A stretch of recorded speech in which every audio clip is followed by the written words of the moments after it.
How's everybody feeling after that election process that was held in Kentucky, where one of our greatest members of Congress was booted out? But anyway, I want to bring up what was mentioned last week, and that was what Jesus said about living by the sword is dying by the sword, and how costly that sword has been for people in this country. We have paid dearly for that sword that we like to brandish, that we like to use, at least this government likes to use. And it's not only the people that's paying for it in this country, there's people paying for it beyond this country. It's been abroad. But anyway, one person wrote in and they said, I remember the Lord telling Joshua to wipe out his enemies, leaving none taller than the axle of the cart alive. First of all, I would like to say that no one is Joshua today.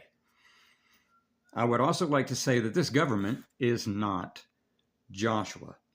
And I would also like to say that it really helps to understand what covenant we are in. We are no longer in the old covenant, fighting old covenant wars, although there is a so-called greatest ally of ours that would want you to think otherwise.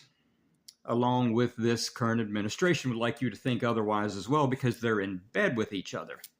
What one says, the other one does. We all know that by now.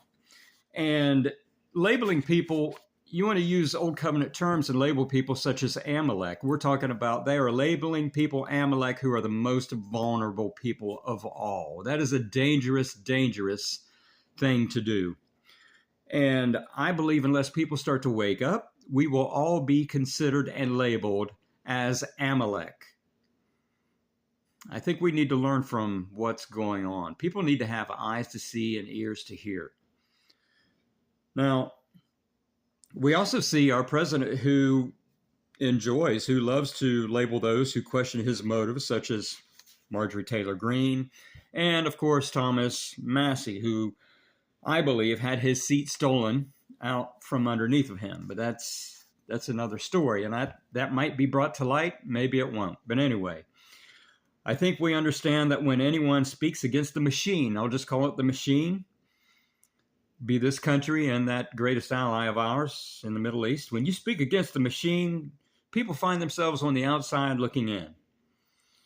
Because the machine is not interested in truth, it's not interested in morality, it's not interested in integrity.